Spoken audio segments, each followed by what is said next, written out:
নমস্কার সকলকে। আমার পেজের আরেকটি নতুন ভিডিওতে আপনাদের সকলকে অনেক অনেক স্বাগত। আমি প্রিয়াঙ্কি চলে এলাম আমার জীবনের আরেকটি নতুন দিনের অভিজ্ঞতার গল্প আপনাদের সাথে ভাগ করে নিতে। আজ 26শে মে রবিবার, আর বাইরের আবহাওয়া ভীষণ সুন্দর। নীল টুকটুকে আকাশের সাথে ঝলমলে রোদ যেন আমাদের মনটাও ফুরফুরে করে দিয়েছে। আর তার মধ্যে আমার ব্যালকনিতে মাত্র এক সপ্তাহের মধ্যে এত ফুলের সমাগম হয়েছে। ঘুম থেকে উঠে কাচের দেওয়ালের পর্দা সরিয়ে ফুলগুলিকে দেখেই মনটা ফুলের মতন সুন্দর হয়ে যায়। দুর্দান্ত সুন্দর লাগছে দেখতে সব মিলিয়ে আমাদের বাগানটি এখন, তাই না? 3 রকম বীজের গাছগুলিতে এখন ফুল ফুটেছে, কিন্তু এই সাদা ফুলের গাছগুলি এতটাই লম্বা হয়ে গেছে যে এখন হাওয়া দিলেই একবার এদিক আরেকবার সেদিকে কাত হয়ে একে অপরের গায়ে শুয়ে পড়ে। ফুল মাত্রই ভীষণ সুন্দর একটা অনুভূতি, যা মন আর চোখকে খুব খুশি করে তোলে। তবে এই টবটায় কয়েক রকম মিক্স বীজ লাগানো হয়েছিল, সেগুলির এক একটা ফুল এক এক রকম সুন্দর ফুল ফুটেছে। বাকি কয়েকটা গাছে কুড়ি আসতে শুরু করলো সবে, সেগুলিতে ফুল আসতে একটু দেরি হবে। তবে সব রকম গাছগুলিতে একবারে ফুল এলে দারুণ সুন্দর লাগতো, কিন্তু আবার সব ফুল একেবারে নষ্ট হয়ে গেলেও ভারী কষ্টই লাগতো। তার থেকে একবার এক এক গাছে ফুল ফুটলেই ভালো, লম্বা সময় ধরে আমরা একটু ফুলের ছোঁয়া পাবো।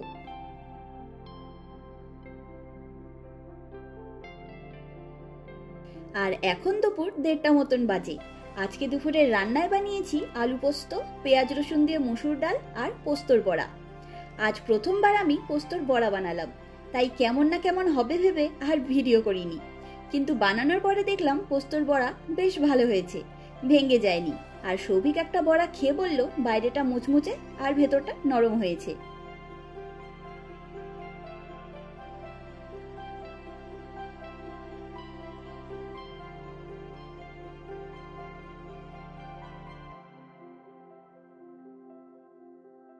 পরে একদিন সময় সুযোগ বুঝে আপনাদের সাথে এই পোস্তর বড়ার সম্পূর্ণ রেসিপিটি শেয়ার করব। এই দেখুন, বড়াগুলো বাইরেটা সত্যি ক্রিস্পি আর ভেতরটা নরম হয়েছে। চলুন আমরাও তাহলে দুপুরের খাওয়া দাওয়াটা সেরে ফেলি এবারে।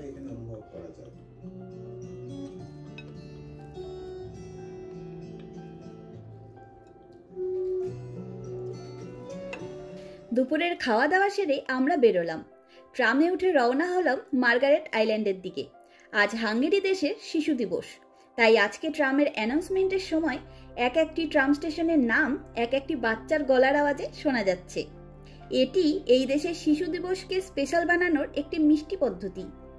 আগের বছর ঠিক এই দিনে ট্রামে উঠে হঠাৎ বাচ্চাদের ভয়েসে ট্রাম স্টেশনগুলির নাম শুনে ভীষণ অবাক হয়েছিলাম। তখন প্রথম এসেছিলাম, তাই সেরকম কিছু জানা ছিল না এই দেশের ব্যাপারে। আর চিলড্রেন্স ডে এর সাথে সাথে আজকের দিনটি রবিবারও পড়েছে, তাই চারিদিকে সকল বাবা মা তাদের বাচ্চাদের নিয়ে কিছু না কিছু স্পেশাল করছেন। আর তার সাথে সাথেই ট্রামে উঠে তাদের মতন বাচ্চাদের গলার ভয়েস পেয়ে বাচ্চাগুলিও ভীষণ খুশি হয়ে উঠেছে।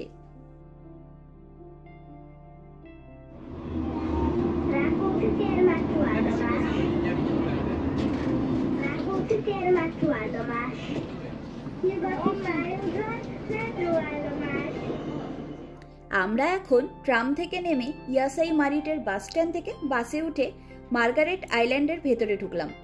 এই আইল্যান্ডের সম্পর্কে বিস্তারিত তথ্য আমি আমার পেজের 70 নম্বর ভিডিওতে শেয়ার করেছিলাম। এই আইল্যান্ডটি অনেক বড়, আর তার সাথে সাথেই অনেকগুলি বাস স্টেশনও রয়েছে এর ভেতরে। তবে আজকে আমরা প্রথমে যাব এই আইল্যান্ডের রোজা কার্ট বা গোলাপ বাগানে। সম্পূর্ণ আইল্যান্ডটি এখন ভীষণ রঙিন, তবে বেশি বেশি করে সবুজে ভরে উঠেছে চারিদিকে। আর সম্পূর্ণ শহরের মানুষেরা তাদের নানা রকম পরিকল্পনা নিয়ে এখানে এসে থাকেন। তবে বেশিরভাগ লোকেরা এখানে ফ্যামিলি কিংবা ফ্রেন্ডস গ্রুপ নিয়ে আসেন পিকনিক করতে, জন্মদিন পালন করতে, কেউ কেউ আবার আসেন নানা রকম ফটোশ্যুট ভিডিও শ্যুট করতেও। তবে সবার আগেই আমরা আজকে এই আইল্যান্ডের গোলাপ বাগানটি ঘুরে দেখব, তাই বাসে করে একবারে সেখানে এসেই নামলাম। বাস থেকেই সুন্দর রং বেরঙের গোলাপগুলি চোখে পড়ে গেছিল। অপূর্ব এই অনুভূতি। এত বড় বড় গোলাপ ফুলগুলি দেখে প্রথমে ভেবেছিলাম এগুলি হয়তো হাইব্রিড গোলাপ হবে, কিন্তু কাছে আসতেই পেলাম গোলাপের সেই পরিচিত সুগন্ধ।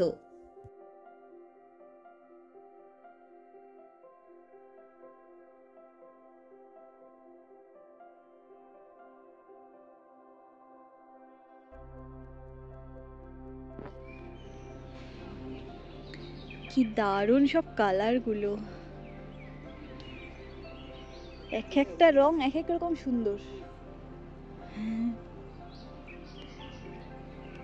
এখানে দাঁড়া, একটা ছবি তুলি তোর।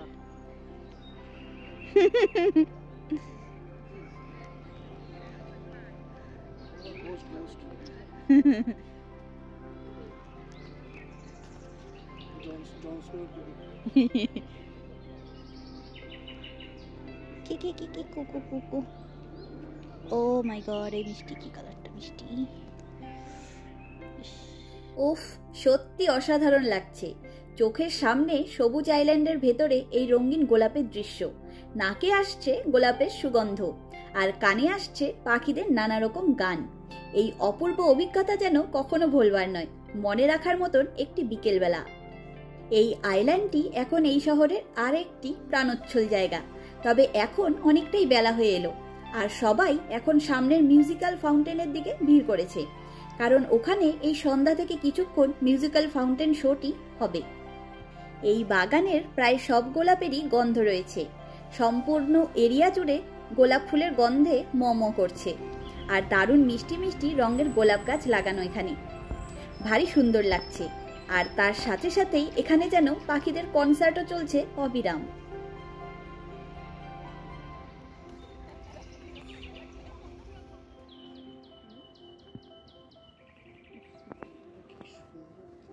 রংটা দুর্দান্ত।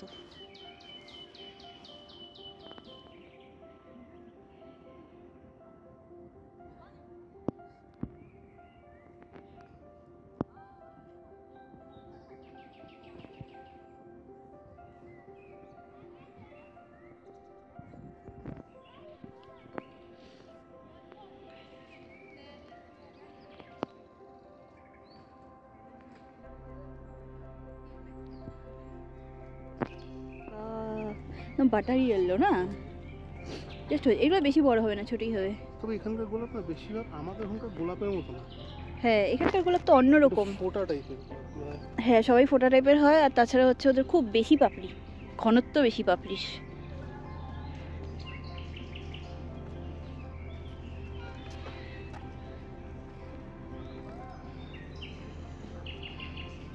এই হলুদ দুটো দেখ, আমি খালি ভাবছি এই হলুদ দুটো দেখ,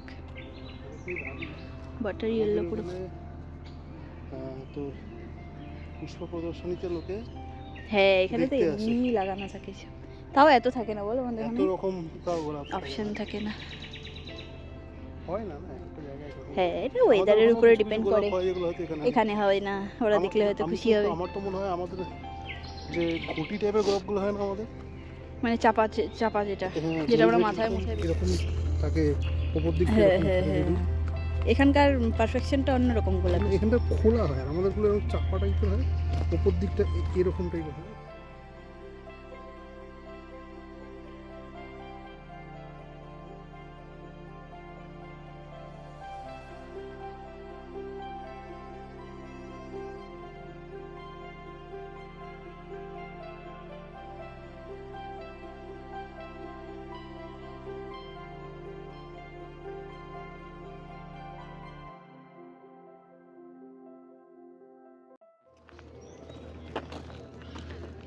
ওপাশটা বেশি আছে।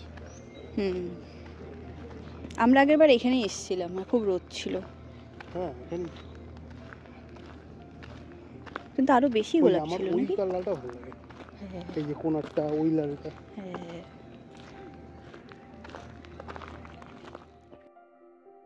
আর সামনে এই রোজা কার্টে মোট 21 রকমের গোলাপ রয়েছে, যাদের সবার নাম এখানে নম্বর দিয়ে আর কোথায় কোন গোলাপ গাছ লাগানো রয়েছে তার একটি ছোট্ট ইনফরমেশন বোর্ড লাগানো রয়েছে।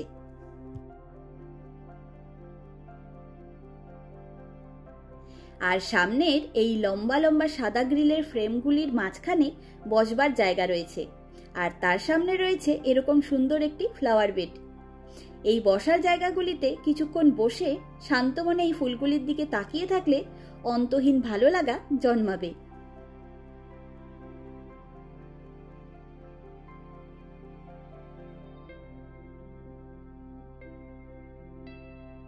আর কেউ কেউ তো গোলাপ বাগানের ভেতরে ঢুকে ছবি তুলে চলেছেন। ফুল প্রায় সব মানুষেরই ভীষণ পছন্দের। তবে এই জায়গায় কিছুক্ষণ চুপটি করে বসে ফুলগুলিকে দেখে তারপর আমরা মিউজিক্যাল ফাউন্টেনের দিকে যাব। আর এই যে চারিদিকে এত এত ফুল ফুটে রয়েছে সব গাছে, কোনো গাছের মধ্যে কিন্তু কোনো রকম ব্যারিকেড কিংবা সম্পূর্ণ এরিয়াতে কোনো সিকিউরিটি গার্ড নেই, যার ভয়ে লোকজন ফুলে হাত দিচ্ছেন না বা ফুল ছিঁড়ছেন না। ওনারা নিজে থেকেই কোনো কিছু নষ্ট করেন না, এমনকি কোনো বাচ্চাকেও আমরা এখনো অবধি ফুল ছিঁড়তে দেখিনি।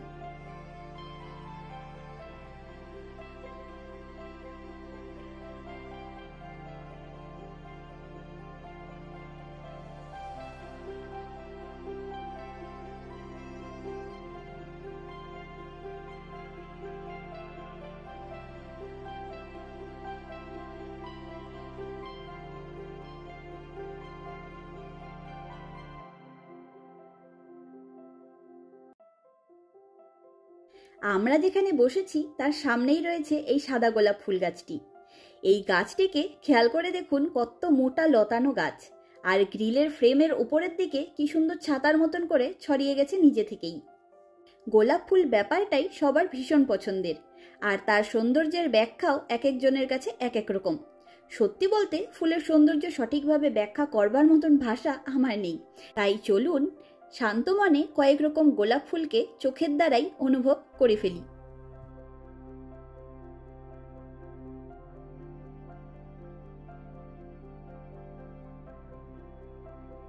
এগুলো জাস্ট হচ্ছে, আরো অনেক বেশি হবে।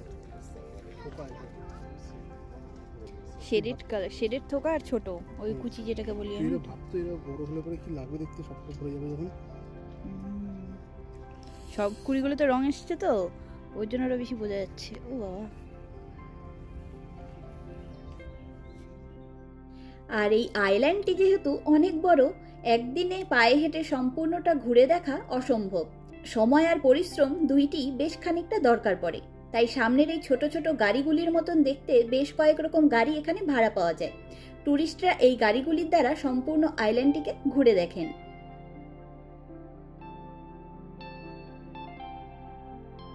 আমরা এখন এলাম মার্গারেট আইল্যান্ডের একটি ভীষণ বিখ্যাত কিন্তু কষ্টদায়ক স্মৃতির পাতায়। করোনা সম্পূর্ণ পৃথিবীর অনেক জীবন কেড়ে নিয়েছে, তা তো আমরা সবাই জানি। তবে বুদাপেস্ট শহরে করোনার সময় যে সমস্ত লোক মারা গেছেন তাদের স্মরণে এই মার্গারেট আইল্যান্ডের মধ্যে অনেক বড় জায়গা জুড়ে একটি পার্ক বানানো হয়েছে, যার চারিদিকে এরকম পাথরের গায়ে মৃত ব্যক্তিদের রেজিস্ট্রেশন নম্বর আর বয়স লেখে সেই পাথরগুলি দিয়ে সম্পূর্ণ পার্কটির বর্ডার হিসেবে সুন্দর করে সাজানো হয়েছে।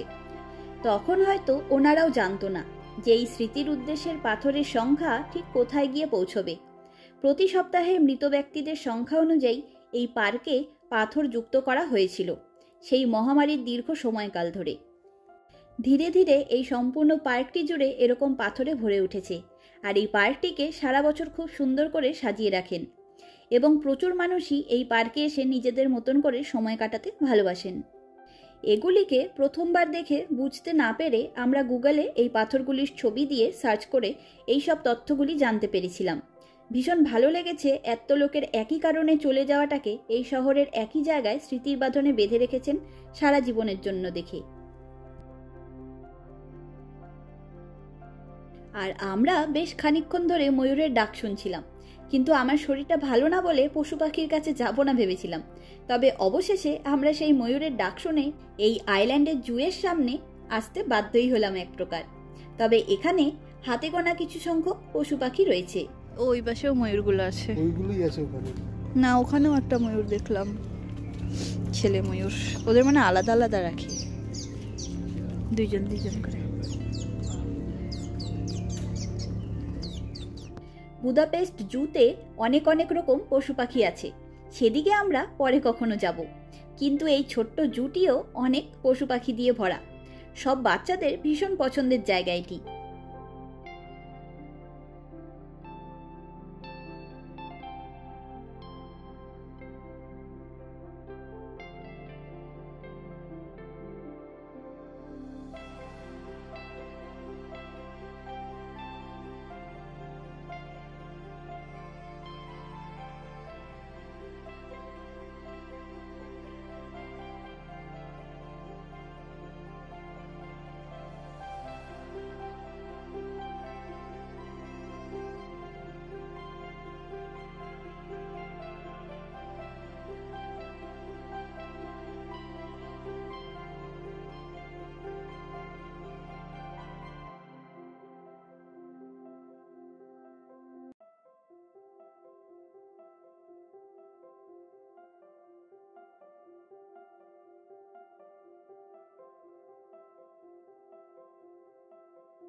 3,000 ওই যে ওইখানে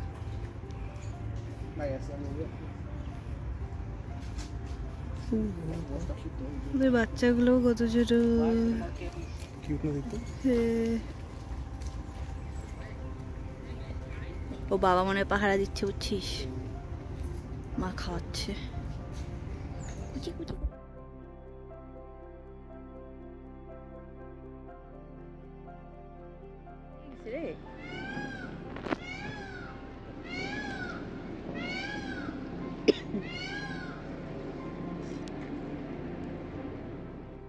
আর আমি যতক্ষণ পাখিগুলির দিকে ছিলাম ততক্ষণ ঠিক ছিলাম, আর যেই না আমি লিটিল পনি আর এই হরিণগুলোর কাছে এসেছি অমনি আমার নাক গলা সব যেন আটকে এলো আর ভীষণ কাশি হতে আরম্ভ করলো। তারপর ফটাফট চিড়িয়াখানার পাশ থেকে সরে গিয়ে নদীর পাড়ে কিছুক্ষণ ফাঁকা জায়গায় দাঁড়িয়ে জল খেলাম। তারপর একটু ঠিক লাগলো শরীরটা আমার। ওই জন্যই মনে হয় সর্দি কাশি হলে পশু পাখির কাছে ঘেঁষতে নেই, অ্যালার্জি মতন কিছু একটা হয়ে গেছিল।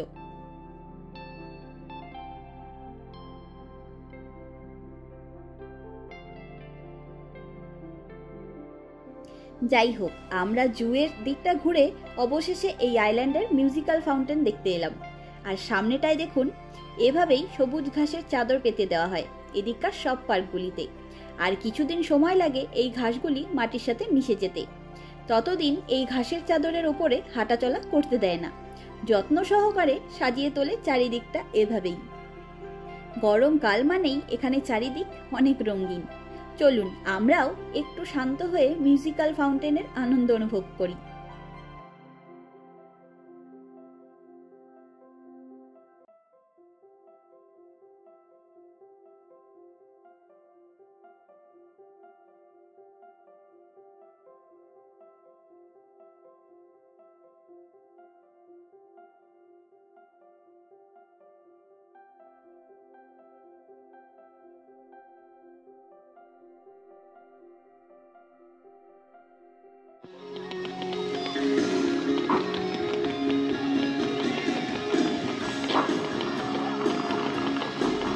কপিরাইট আসবে না?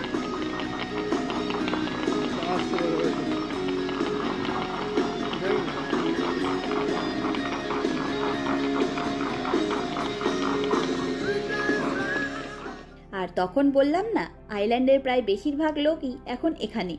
এই ফাউন্টেনটি অনেক বড় জায়গা জুড়ে বিস্তৃত, যদিও এখনও রাতের অন্ধকার নামেনি, তাই ফাউন্টেনের লাইটগুলো ভালো করে বোঝা যাচ্ছে না।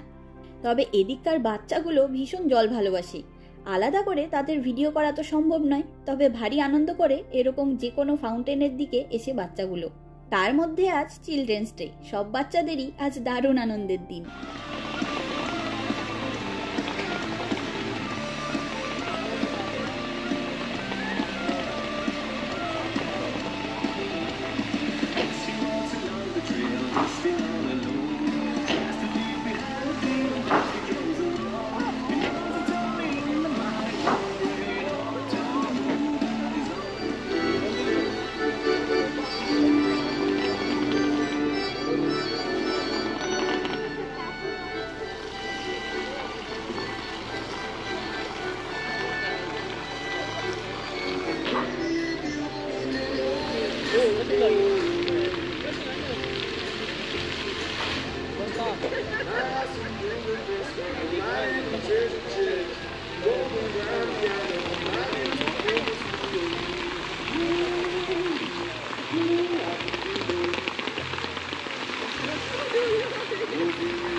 আর আমরা মার্গারেট আইল্যান্ড ঘুরে হাঁটা পথেই বাইরে বেরিয়ে এলাম। তবে এক্ষুনি বাড়ি যাব না।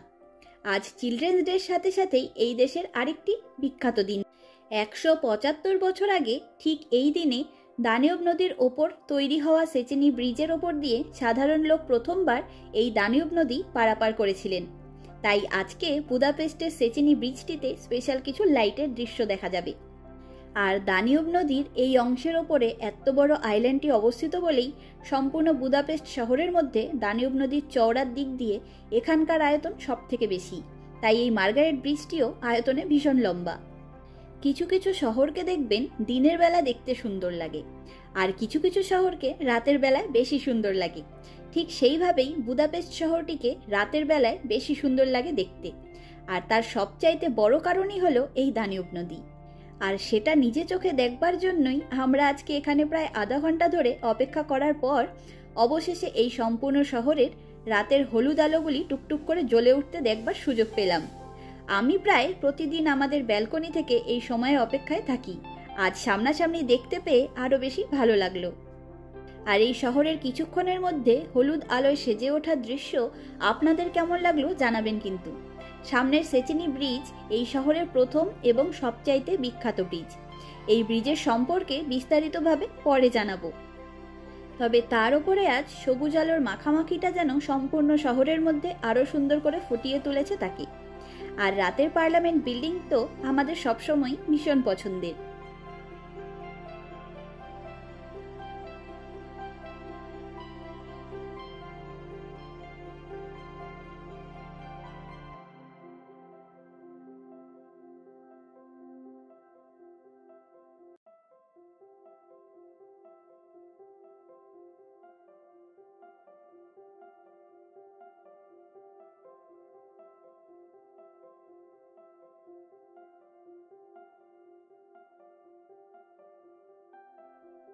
তবে এই ব্রিজের এত সুন্দর একটা দৃশ্যকে কাছ থেকে না দেখে মনটা যেন খুশি হতে পারছিল না। রাত হলো বেশ খানিকটা, এখন প্রায় 9:30 মতন বাজে। আর এই হলুদ ফুলগুলির মাঝ দিয়ে দানিউব নদীর রাতের অন্ধকারের কালো জলের ওপরে নীল আকাশের আর সবুজ ব্রিজের প্রতিচ্ছবি যেন ভীষণভাবে জীবন্ত করে তুলেছে চারিদিকটাকে। আর এই সেচিনি ব্রিজের ওপারে রয়েছে এই দেশের বিখ্যাত বুদা ক্যাসেল। তার সৌন্দর্যও কিন্তু কিছু কম নয়।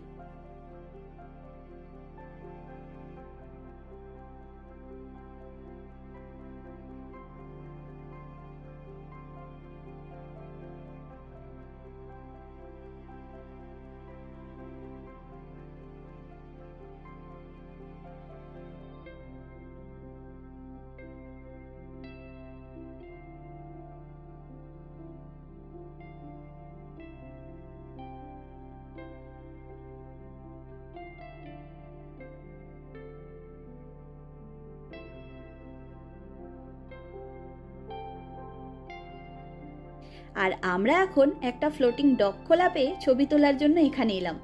এখান থেকে ব্রিজটিকে আরও সুন্দর আর কাছ থেকে দেখা যাচ্ছে। তবে এই ভাসমান ফ্লোটিং ডকে এসে আমাদের ভেনিসের কথা মনে পড়ে গেল। এক নিমিষেই আমাদের চোখের সামনে ভেনিসিয়ান লাগুনের ওপরে আমাদের ভাসমান সব স্মৃতিগুলি মনে পড়ে গেল। আপনারা সকলে আমার পেজের ভেনিস পর্বগুলো দেখেছেন নিশ্চয়ই। যদি কেউ না দেখে থাকেন তাইলে অনুরোধ রইল একবার দেখে জানাবেন কেমন লাগলো। তবে আজকে আমাদের সাথে হাঙ্গেরি দেশের রাজধানী বুদাপেস্ট শহরে অবস্থিত বিখ্যাত মার্গারেট আইল্যান্ডটি ঘুরে দেখতে আপনাদের কেমন লাগলো অবশ্যই জানাবেন।